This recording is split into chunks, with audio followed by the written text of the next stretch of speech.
Dalam nama Bapa dan Putra dan Roh Kudus. Amin. Bapa di surga, kami ucap syukur dan terima kasih.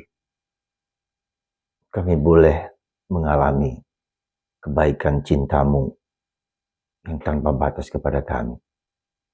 Bantu kami ya Bapa, bahwa Engkau lah gembala yang memperhatikan kami.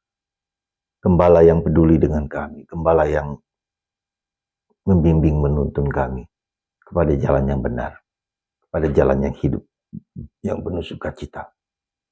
Terpujilah nama-Mu kini dan sepanjang masa. Amin. Para saudara, bagian ini, bacaan pertama ini sangat penting bagi kita di awal gereja awali dan sampai sekarang sebetulnya harus kita sadari. Ya. Kenapa demikian? Kenapa penting?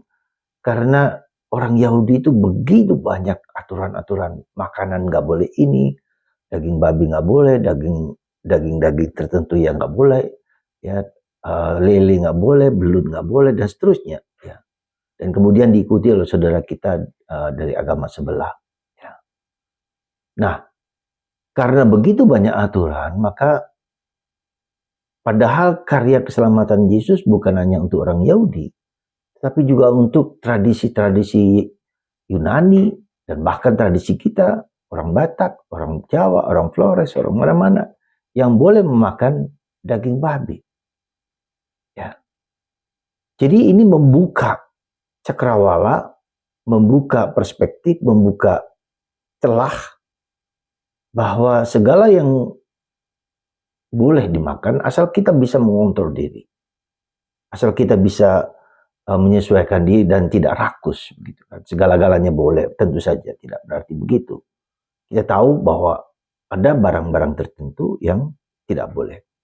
Nah, itulah yang dialami oleh Petrus sebagai pemimpin. Kenapa Petrus? Karena Petrus adalah sekali lagi pemimpin dari para rasul. Petrus mengalami penglihatan ketika Tuhan atau malaikat menunjukkan kepada Petrus binatang-binatang yang boleh dimakan dan tidak boleh dimakan. Dan Petrus mengatakan tidak boleh. Karena hukum Yahudi demikian. Tapi Tuhan mengatakan boleh dimakan.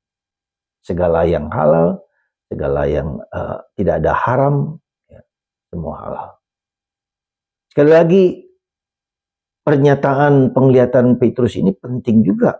Karena membuka cakrawala. Karena Tuhan sendiri yang mengizinkan itu untuk dimakan. Ya, jadi membatalkan apa yang sudah dalam perjanjian lama, kemudian yang baru.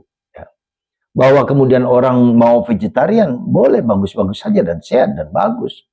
Ya, karena memang itulah yang sebetulnya dalam tubuh kita butuh sesuatu yang demikian itu. Jadi sekali lagi para saudaraku terkasih dalam Kristus, kita bisa melihat bagaimana gereja, ajaran Yesus Kristus itu berkembang, bertumbuh sesuai dengan zaman, dengan situasi, disesuaikan.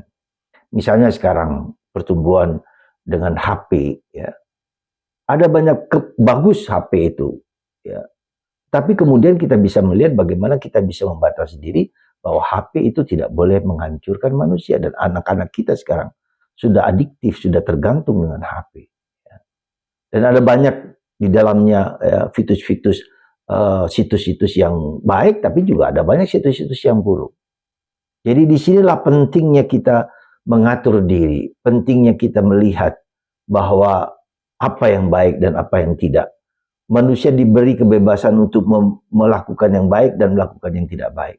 Jadi itulah yang pentingnya suatu latihan untuk membuat diri kita dapat membedakan mana yang baik, mana yang tidak baik. Itu yang pertama. Yang kedua, tentu saja bahwa relasi kita dengan Tuhan itulah yang membuat kita menjadi bisa berdiskresi. Ya, diskresi itu di zaman ini menjadi sangat penting. Sekali lagi, diskresi. Ya. Kapan, berapa jam saya menggunakan HP, berapa lama saya menggunakan HP. Ya, jangan tergantung dengan HP, supaya otak kita, syaraf-syaraf di kepala kita dan seluruh tubuh kita tidak dipengaruhi. Sekali lagi, saudaraku terkasih, mari kita mohon rahmat dan kasih, sehingga kita memiliki dengan Roh Kudus, kita dibimbing, dituntun, untuk bisa berdiskresi di dalam penghayatan hidup kita sehari-hari. Dan itu pula yang kita berarti mendengarkan suara Tuhan dalam diri kita. Semoga Tuhan memberkati kita, melindungi kita, menjaga kita, dan memelihara hidup kita, dan kita berdiskresi. Dan salah satu buah dari dari Paskah itu adalah bahwa apa buahnya? Bahwa Roh Kudus diberikan kepada kita untuk membuat pikiran kita, perasaan kita, emosi kita tidak tergantung kepada apapun juga di luar diri kita yang tergantung dalam arti harus baik, memilih yang baik di atas segala sesuatu. Semoga Roh Kudus menguatkan, mengilhami kita, dan kita mohon kuasa Roh Kudus. Dan untuk itu coba kita lihat dalam puji syukur, doa mohon Roh Kudus mulai sekarang supaya kita sungguh-sungguh tahu apa yang baik dan benar dalam diri kita. Tuhan memberkati Anda semua. Bapa, Putra, dan Roh Kudus. Amin.